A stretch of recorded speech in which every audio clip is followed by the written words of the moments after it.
negotiation, we always say that I teach M&A course, and one thing I keep on reminding them is control your desperateness.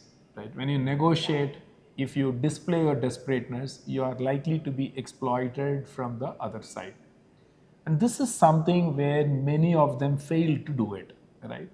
So, as someone who have negotiated, whether at your personal level, maybe before your wedding, or at your personal level when you negotiate with your child, or at your professional level when you negotiate with your teammates, internally, externally, external clients, how you control your desperation. Even though you are desperate, you need to control and not to display that. How do you do that? Professor, I'll share you an example which happened beginning of this week. I went to a city for doing a negotiation with somebody, and it was a $1 million deal. And it was a marathon meeting of 6 hours. 6 hours, sitting on the same table, sitting in the same chair. And you have to have patience in negotiating, and you have to So you have to control your emotions. Control your emotions, and then you have to ensure that you connect with him. When things was almost breaking apart, I told him I have come all the way from Bangalore to make the deal. You have to work few steps, I have to work few steps, and then we can again work on it. He started going into point by point, point by point. Then I told him, okay, let's take a break. Let's take a tea break. Let's again join back. But we will work out where both of us will win. I will also win, you will also win.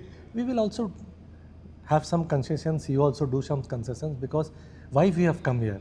The objective is to make the deal. And I think it was a great deal, and which is win-win for both of us. I'll put some context to that. It was a 2 lakh square feet warehouse in 8 acres, and we got 2 lakh square feet warehouse in 10 acres. But that took 6 hours. 6 hours you are sitting there. So patience is the game, and then also you have to know from which angle he is also coming to. Is he looking for money? Is he looking for quick box? Or what he want? Or he want to build a brand in the city, or in that locality he want to build a brand. So we have to see multiple things. Like I think in the previous discussion, a lot of my friends have told, we have to do a lot of homework. Correct. Before we go to the kill the asymmetry of information, you should do. Yes. But the objective should be, you should be clear that it should be a win-win objective for both of us.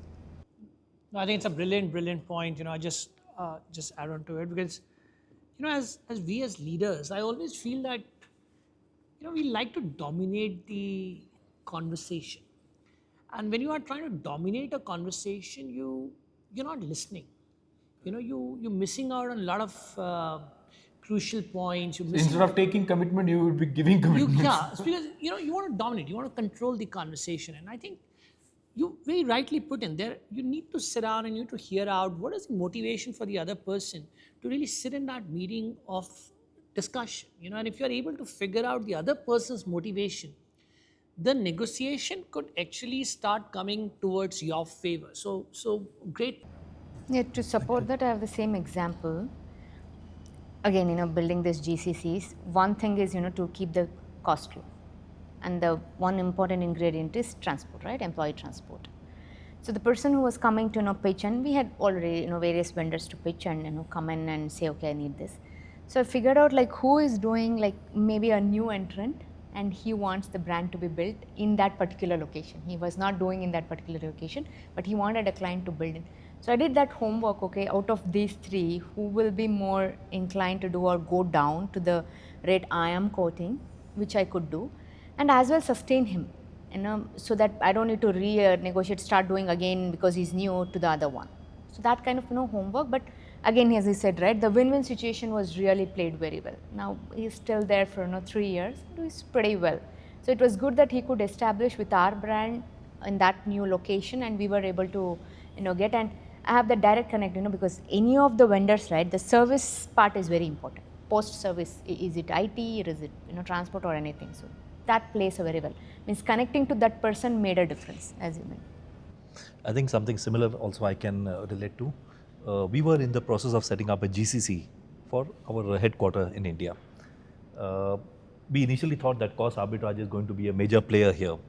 But I think that's where we misread the partners. Yeah, for them it was more about how do we get the talent out of India, because this is not 1992, but it is now we're talking about 2015 and 20 and so on.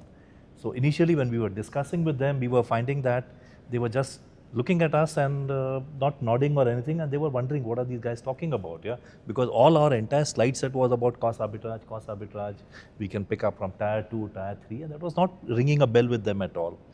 I think then we did some more further analysis to understand what is it that is driving them to come to us. So that's where we could connect to them, get some more information, and I think then it worked wonderfully for us. Yeah, we were able to set up a GCC, and that is close to about 300 people strong, and it's not just numbers now. Yeah, we also have roles like product managers, product owners, architects, chief architects in that particular, and also with product responsibility. So I think the main thing out here is read the customers better, so that you do not miss out on it, and try to see what also works for them. Not that you are trying to offer them something which you think is good, but which is not what they're looking out for. So that win-win definitely is something I think we should keep at the top of our mind all the time. I think one more point, I'm just thinking, reflecting back, I think a lot of that, the question said that how do you control that urge and desperation to close? I think, see, one is that comes primarily from, okay, I'm against a timeline, I need to hit this. Obviously, that's where the desperation comes from. Although it's difficult, but if you're able to internalize as a person, what's the opportunity cost of losing it? Let's say this deal doesn't happen. Let's say this person doesn't walk through the door. Let's say this policy doesn't get through. What's the opportunity cost of losing it? And is that something that is acceptable? Now, if you are able to internalize that, your desperation automatically, because you know the biggest risk that you are getting into, or maybe you can live with that. And you will probably, and the point is that it's brilliant, take a break or figure out, do your prep. But if you know that as part of your prep, okay, and like in HR it happens, okay, what if this person is asking a salary and I don't want to give it? What's the opportunity cost of this person not coming through the door? Can I live with it? Can I not? If I cannot, obviously we'll put in more effort. But if it can, maybe it gives you time to think through and figure out, okay, is there a better person that I can get to? And these are conversations that happen every day. So opportunity cost of if you were losing it, if you are able to internalize that, sometimes it helps. I'm not saying every time, but sometimes it helps to kind of control that urge of closing things. So you're well prepared to walk away or not? Yeah, and do you know your consequences? Once you know that the consequences is okay, I can manage it. I can live for another 3 months. I can come back again on the table after a week. Makes sense. Sometimes you just cannot. You are on the edge. Yeah. You don't have, so you say, okay, I will go in and do it. But, and of course, then the time will tell whether the decision was right or not, but at least you'll have to take a decision. So what if I flip it around, sir?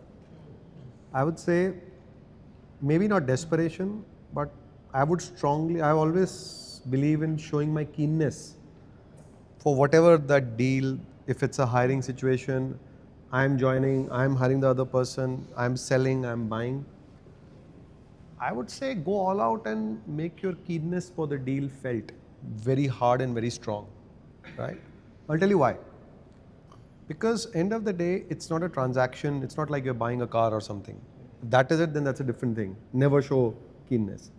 But if it's a relationship you're starting, right? What the person will remember for the next 3-5 years is how keen you were to get into it. But, I'll come to that. Against you later. No, I'll tell you. Now the problem is... This is what you did before, this is what you're doing now. No, but we automatically equate keenness with being a rollover. And I'm saying no. I'm extremely keen to do the deal, but I'm not keen to sign the contract till I'm comfortable, right? The numbers need to work for me.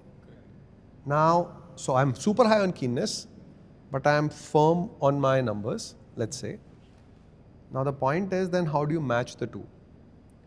I would say probably one thing we are missing here is how do you frame your whatever your value proposition. If I'm hiring someone, how do you frame your organization?